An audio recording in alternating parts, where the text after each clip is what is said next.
From the Detroit Free Press, it's Thursday, January 2nd. Here are today's top stories. Brought to you by JB's Smokehouse, located inside Bush's Fresh Food Market of Canton.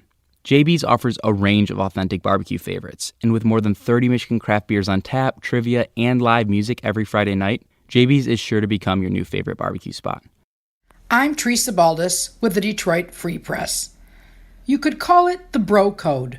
When scandals break out at alt-boys Catholic schools, everyone clams up. That's what the hazing scandal at Warren de La Salle has shown.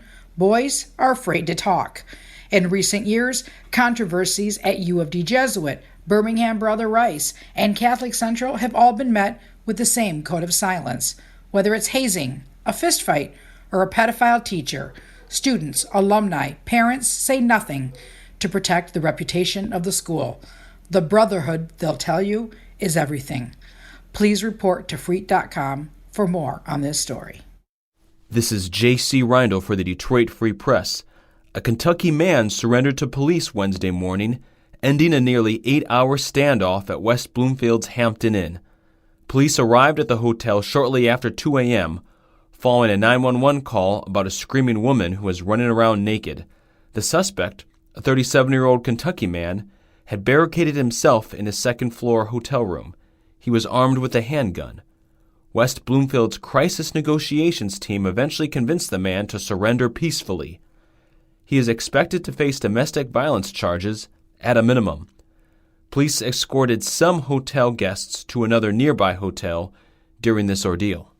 This is Phoebe Wall-Howard with the Free Press Autos team. Camilla Rice works as a manufacturing systems engineer at Ford Motor Company by day and a soap maker by night. The single mom started making homemade soaps and lotions for her little boy with very sensitive skin. Now she sells her organic vegan products at a brick-and-mortar shop that just opened in Troy, only on weekends. And she actually wondered, would anyone just shop on the weekend? And they do.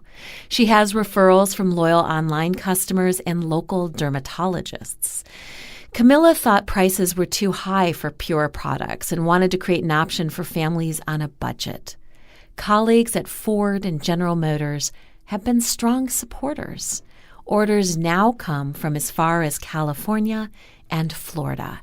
After just 2 years, Rice is approaching 6 figures in sales. Not bad for a hobby. This is Detroit Free Press auto critic Mark Phelan reporting. Pickups are the best-selling new and used vehicles in an overwhelming majority of U.S. states, but SUVs are gaining fast. Ford's F-150 is the big winner. It's the number one new vehicle in 22 states. Add the Chevy Silverado, GMC Sierra, and Toyota Tacoma, and it pickups number one in 33 states. Compact SUVs like the Chevy Equinox and Honda CR-V lead in 15. Pickups are number one in 20 of the top 50 metro areas. Car buying website iSeeCars.com crunched sales numbers to come up with state and city projections. Metro Detroit, home to all the U.S.-based brands, is a stronghold for the domestics. The 5 best-selling new and used cars in the region all come from the Detroit 3. The Chevy Equinox is the top-selling new and used vehicle. This is Free Press Sports Editor Chris Thomas. Michigan football is stuck in neutral. The Wolverines ended yet another season with back-to-back losses by falling to Alabama in the Citrus Bowl on Wednesday. Michigan played better than it did against Ohio State. The Wolverines led at halftime. They owned the line of scrimmage for portions of the game. But as has been the case under Jim Harbaugh, the Wolverines did not finish against an elite team. The end result was another 9-win season for UM, which is good but not quite elite. Yeah, our team has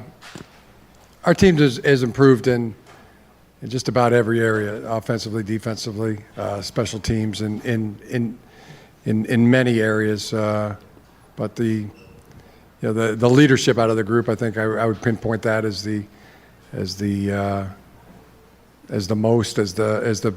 best thing, along with the effort. It's been a group of seniors that have given great effort and leadership, throughout their careers, and especially this year. Michigan now enters the offseason with questions to answer at quarterback, with Shea Patterson's eligibility expiring. They'll also have defections to the NFL, and they'll lose valuable pieces on defense. All the while, teams like Alabama and Ohio State are reloading for another run at the playoff. Michigan is still hoping to break through for the first time.